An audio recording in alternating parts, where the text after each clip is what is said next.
ஓம் சாய்ராம்.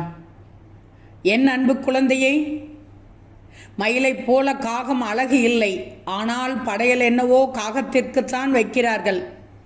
எனவே நீ நீயாகவே இரு, யாருக்காகவும் உன்னை மாற்றிக்கொள்ளாது. எது வந்தாலும் எதிர்த்து நின்று போராடணும். அனைத்தும் நன்மைக்கே என்பதை உறுதியாக நம்பணும். அப்படியென்றால் நீ நிச்சயம் முன்னேறுவாய்.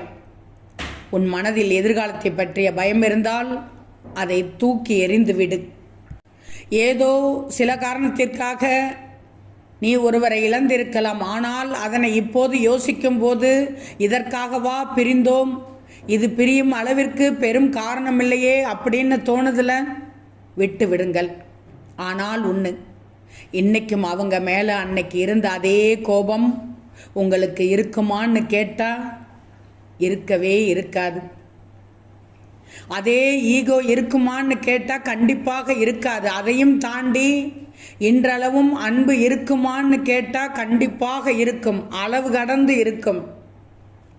இந்த இடைப்பட்ட காலத்தில் இன்னும் புரிதல் மிக்க அன்பாக அது மாறி இருக்கும். இந்த பிரிவு உனக்கு எல்லாமே புரிய வைத்திருக்கும். இதான் காரணம்னு பிரிஞ்ச காரணம் இன்னைக்கு இதெல்லாம் ஒரு காரணமானு தோணும். சில பிரிவு மற்றவர்களை மட்டும் உனக்கு உணர்த்தாது, உன்னையும் சேர்த்து உனக்கு உணர்த்தும். அப்படித்தான் இதுவும் பக்குவமுள்ள ஒருவராக காலம் உன்னை மாற்றிருக்கும்.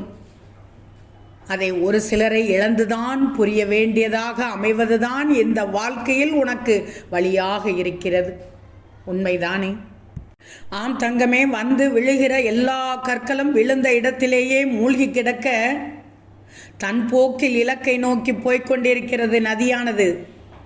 உன்மீது விழுகிற பழிச்சொற்களை அந்த இடத்திலேயே நீ விட்டுட்டு உன் இலக்கை நோக்கி போய்கொண்டே இரு மகளே, வெற்றி நிச்சயம். ஓம் சாய்ராம்.